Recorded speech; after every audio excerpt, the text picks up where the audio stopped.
Hello friends, आज के video में हम एक एक्सरसाइज करेंगे जिसमें हम दिए गए वाक्यों में से संज्ञा शब्द छांटेंगे। चलिए शुरू करते हैं। मैंने कुछ वाक्य लिए हैं उदाहरण। पहला एक्सरसाइज कि दिए गए सेंटेंस में से हम व्यक्तिवाचक संज्ञा छांटेंगे। पहला हमारा वाक्य है, कृष्णा हॉकी खेलता है। इसमें व्यक्तिवाचक संज्ञा कहाँ है? हमें साफ साफ दिख रहा है। कृष्णा एक किसी व्यक्ति का नाम है, ये हमारी व्यक्तिवाचक संज्ञा है। दूसरा है, इंदिरा गांधी भारत की प्रथम महिला प्रधानमंत्री थी। इसमें इंदिरा गांधी एक विशेष महिला का नाम है, एक विशेष व्यक्ति का नाम है। और दूसरा है भारत एक विशेष स्थान का नाम है, क्योंकि एक देश का नाम है। यहाँ इसमें ये दोनों व्यक्तिवाचक संज्ञा हैं। भारत की राष्ट्रभाषा हिंदी है। फिर से भारत एक देश का नाम है, एक विशेष जगह का नाम है, तो इसमें भारत हमारी व्यक्ति संज्ञा है। चौथा वाक्य है हमारा, ताजमहल विश्व के 7 आश्चर्यों में से एक है। इसमें ताजमहल एक विशेष इमारत का नाम है, तो इसमें क्या है कि ये हमारी व्यक्तिवाचक संज्ञा ताजमहल में है। पांचवा है, दिल्ली दुनिया का सबसे ज़्यादा जनसंख्या वाला शहर है। यहाँ से एक शहर का नाम आया है, एक जगह का नाम आया है। इसमें दिल्ली हमारी व्यक्तिवाचक संज्ञा है।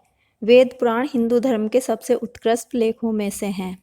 इसमें दिया भी है कि देखो, वेद पुराण जो है इसमें व्यक्तिवाचक संज्ञा है इनमें, क्योंकि ये एक विशेष लेख हैं, उत्कृष्ट लेख हैं या विशेष लेख हैं।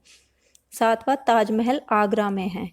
इसमें ताजमहल और आगरा दोनों वाक्यों में हमारी क्या है? व्यक्तिवाचक संज्ञा है, क्योंकि ताजमहल एक विशेष इमारत है और आगरा एक विशेष स्थान का नाम है।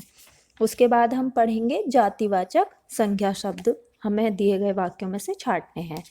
जातिवाचक संज्ञा होती क्या है? इन सारे जो संज्ञा के भेद हैं, इन्हें जानने के लिए मेरा पहला जो हिंदी व्याकरण पे मैंने संज्ञा की परिभाषा और उसके भेद वीडियो बनाया था, उसे देखें। उसमें सबकी परिभाषाएं दी हैं कि जातिवाचक संज्ञा, भाववाचक संज्ञा होता क्या है। संज्ञा शब्द हमें छांटने हैं। पहला मैंने वाक्य लिया है, विद्यालय में बच्चे पढ़ते हैं। तो विद्यालय और बच्चे दोनों जातिवाचक संज्ञा हैं, क्योंकि विद्यालय, बहुत सारे विद्यालय हो सकते हैं, अलग अलग तरह के विद्यालय हो सकते हैं। और पेड़ों पर पक्षी बैठे हैं। पेड़ किसी विशेष पेड़ का इसमें जिक्र नहीं है, तो पेड़ और पक्षी भी कोई विशेष किसी पक्षी का इसमें जिक्र नहीं है। तोता, मैना, इस तरह से ये सारे, कोई भी पक्षी किसी भी तरह का हो सकता है। एक जाति विशेष को ये प्रदर्शित कर रहे हैं, दर्शा रहे हैं। तो इसमें पेड़ों और पक्षी दोनों शब्द में जातिवाचक संज्ञा है। तीसरा वाक्य है, मनुष्य सबसे पुरानी प्रजातियों में से एक है। मनुष्य स्वयं में एक जाति है, एक वर्ग है, तो ये मनुष्य है और इसमें जातिवाचक संज्ञा है। और प्रजातियों में भी जातिवाचक संज्ञा है। कुत्ता एक वफादार जानवर होता है। कुत्ता एक कुत्तों की जाति को एक प्रदर्शित करता है, इसलिए कुत्ता शब्द में जातिवाचक संज्ञा है।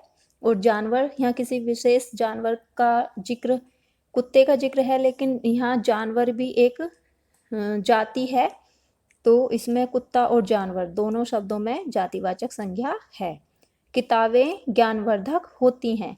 किताबें यहाँ एक जाति को प्रदर्शित कर रही हैं, दर्शा रही हैं, क्योंकि यहाँ किसी विशेष किताब का जिक्र नहीं है। अगर विशेष किताब का जिक्र हो जाता तो वो हमारी व्यक्तिवाचक संज्ञा हो जाती, लेकिन यहाँ जो किताबें हैं ये हमारी जातिवाचक संज्ञा है। अगर जैसे जातिवाचक संज्ञा किसी शब्द में विशेष किसी नाम का जिक्र आ जाता है, चाहे वो विशेष किताब, विशेष विद्यालय हो, पेड़ हो, कोई भी चीज़ हो, तो हमारी व्यक्तिवाचक संज्ञा हो जाती है। जब वो एक पूरी जाति को दर्शाता है तो वहाँ जातिवाचक संज्ञा होती है।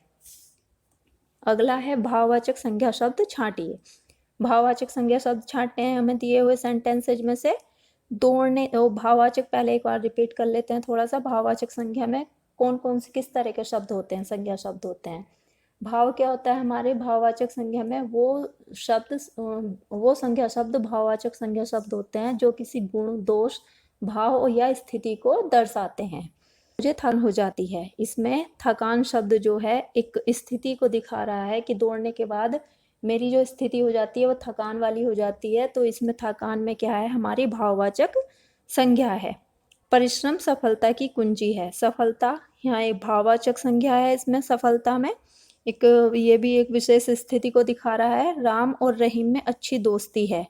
यहाँ भी दोस्त, जो दोस्ती शब्द आया है इसमें हमारी भाववाचक संज्ञा है। मुझे उस पर बहुत गुस्सा आया। गुस्सा भी एक भाव है और यहाँ भाववाचक संज्ञा है। तुम्हारी लंबाई मुझसे अधिक है। यहाँ जो लंबाई को एक चाहे गुण में इसे देख सकते हैं। यहाँ जो ये लंबाई शब्द है इसमें भाववाचक संज्ञा हमारी है। वह बचपन में बहुत शैतानी करता था। बचपन और शैतानी दोनों शब्द में हमारी भाववाचक संज्ञा है। जैसे अभी मैंने बताया कि भाववाचक संज्ञा क्या होती है, किसी स्थिति को भी दर्शाता है, और शैतानी इसे गुण या दोष दोनों चीज़ें हो सकती हैं। जो किसी के गुण, दोष, स्थिति या भाव को दर्शाने वाले शब्दों को हम भाववाचक संज्ञा कहते हैं। हमारा अगला है समूहवाचक संज्ञा शब्द छांटिए। समूहवाचक संज्ञा क्या होती है? वो संज्ञा शब्द जो किसी समूह को दर्शाते हैं, समूह का ज्ञान कराते हैं, हम उन्हें समूहवाचक संज्ञा शब्द कहते हैं। जैसे भारतीय सेना दुनिया की सबसे बड़ी सेना है। सेना एक सैनिकों का समूह होती है, तो ये हमारी सेना शब्द जो है इसमें हमारी समूहवाचक संज्ञा है। रेलवे स्टेशन पर बहुत भीड़ थी, तो ये जो भीड़ शब्द है, भीड़ क्या होता है? एक लोगों का समूह होता है जिसे हम भीड़ का नाम देते हैं। तो यहाँ भीड़ जो है हमारी वो समूहवाचक संज्ञा है। मेरा परिवार मध्यम वर्गीय है। परिवार एक समूहवाचक शब्द है क्योंकि परिवार एक कुछ 2, 4, 6, 8, 10 सदस्यों का एक समूह होता है। मुझे 1 दर्जन केले लेने हैं। दर्जन शब्द हमारा समूह है क्योंकि दर्जन में 12 की गिनती होती है। दर्जन में हम कोई भी चीज़ गिन सकते हैं, तो दर्जन शब्द हमारा समूह को दर्शाता है। घर की चाबियां गुच्छे में है। गुच्छा, गुच्छा भी एक समूह होता है, अंगूर का गुच्छा, और इसमें कोई ऐसी फिक्स निश्चित गिनती नहीं होती कि समूह में कितनी चीज़ें होंगी। एक से ज़्यादा चीज़ें होंगी तो वो समूह ही होगा। तो इसमें जो गुच्छा शब्द है, गुच्छा, उसमें क्या है? समूहवाचक संज्ञा है। द्रव्यवाचक संज्ञा शब्द क्या होते हैं? जो किसी द्रव्य का ज्ञान कराते हैं हमें, उन्हें द्रव्यवाचक संज्ञा कहते हैं। किसी पदार्थ का ज्ञान, द्रव्य मतलब पदार्थ का ज्ञान कराते हैं। फल स्वास्थ्य के लिए लाभदायक हैं। फल क्या है? एक द्रव्य है, तो इसमें द्रव्यवाचक संज्ञा है। मुझे पानी पीना है। द्रव्य की पानी, पानी एक क्या है? वैसे भी द्रव है, अर्थ है, तो पानी में समूहवाचक द्रव्यवाचक संज्ञा है। सोने के आभूषण चमकदार होते हैं। द्रव्यवाचक संज्ञा। सोना भी क्या है? एक पदार्थ है। इसी तरह से सोने में द्रव्यवाचक संज्ञा है। कोयले का रंग काला होता है। फिर से कोयला एक द्रव्य है, एक पदार्थ है।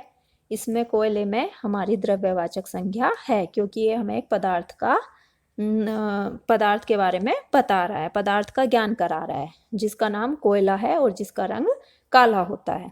यह कपड़ा महंगा है। इस वाक्य में हमारा कपड़ा शब्द जो आया है वो हमें एक पदार्थ की जानकारी देता है कि कोई पदार्थ है जो कपड़ा जिसका नाम है और वो महंगा है। तो इसमें कपड़ा शब्द जो है इसमें हमारी द्रव्यवाचक संज्ञा है। इसी तरह से हम दिए गए वाक्यों में से संज्ञा शब्द छांटते हैं कि कौन से वाक्य में कौन सा शब्द हमारा संज्ञा शब्द है और किस प्रकार का संज्ञा शब्द है। क्योंकि संख्या के 5 भाग होते हैं, 5 प्रकार होते हैं, तो किस प्रकार का संज्ञा शब्द है। बहुत सारे इसके उदाहरण हो सकते हैं। मैंने पहले भी बताया था, संज्ञा का पर्याय अगर हम देखें तो संज्ञा का पर्याय होता है नाम, या संज्ञा का जो शाब्दिक अर्थ है वो हमारा है नाम।